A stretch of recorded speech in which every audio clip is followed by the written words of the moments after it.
Magandang araw po mga boxing fans natin dyan. Kumusta po, boxing update po tayo? Kahapon po mga idol ay naibalita natin na posibleng mapalaban itong si Casimiro dito kay Junto Nakatani, ang isa sa mga superstars dito sa bansang Japan mga idol, na rank number 1 na ito sa WBO at WBC Super Bantamweight Division. Kakaakyat lang pero nag-rank number 1 na agad. Iba talaga ang may promoter na malupet, malakas at talagang ibang klase itong si Junto Nakatani mga idol. Malupit na boksingero plus malupit na promoter ay sigurado paldo daw talaga.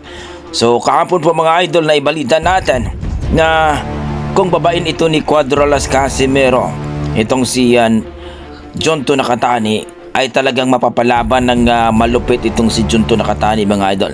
Alam naman natin mga idol na itong si Cuadrolas Casimiro na talagang hindi ito basta-bastang boksingero. Baka isa ito sa mga Hapon na lalapain at babasagin lamang ni Cuadrolas Casimiro ang ilong nito. Well mga idol, marami nagsasabi mga idol na hindi daw uubra ang ating pambato na si Cuadrolas Casimiro dito kay Junto Nakatani. Matangkad at malupit daw ang ring IQ nito. Baka tutukuran lang daw ito, kumbaga gagamitin lang daw ang sinasabi nilang Japan Street lang daw ni Junto Nakatani. At kalawiti daw ito mga idol, kaya hindi daw ito basta-basta mapapasok ni Cuadrolas Casimiro. Well mga idol, marami na ang karanasan ni Cuadrolas Casimiro. Kumbaga veterano na itong si Cuadrolas Casimiro pagdating sa laban. At paborito niya ang ganitong tangkad mga idol, na kumbaga nasa mga 5'9 ito at si Junto Nakatani mga idol.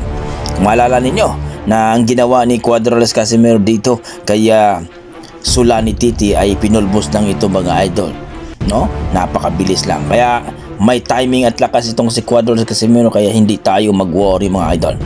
Kaya sinasabi ng ating mga boxing fans, kung maganda lang daw ang kondisyon ni Casimiro at mag-training talaga daw ng maayos, makukuha pa daw ang 122 pounds mga idol, at posible pa daw ito na magkampiyon dito sa 122 kapag itong si Naoya Inoue ay lumayas na daw dito sa Super Bantamweight Division at aakyat na ito sa Featherweight Division. So kayo mga idol, ang masasabi nyo dito?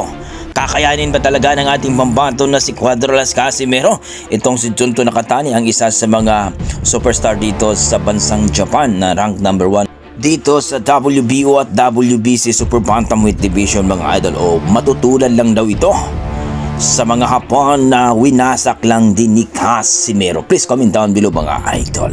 Sa kabilang banda mga idol, eto na Pedro Tadoran. Mukhang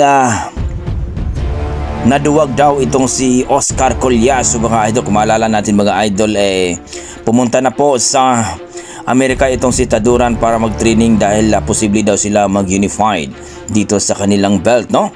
Bit-bit ni Tadoran ng IBF mga idol at WBE naman, at WBO ang kay Oscar Collazo. Ayon kay Oscar Collazo mga idol na hindi na daw siya interesado ni Pedro Tadoran dahil mas interesado daw siya dito kay Melvin Jerusalem. Kumbaga mga idol, natalo na ito ni Oscar Collazo itong si Melvin Jerusalem, kaya mas pipiliin daw niya na kalabanin itong si Melvin Jerusalem. Diga ng ating mga boxing fans mga idol, talagang naduwag itong si Oscar Collazo. Baka matula daw ito sa Hapon na nakalaban ni Pedro Tadoran na talagang hanggang ngayon ay nakumatos pa dahil sa kanyang kamao na malupit mga idol.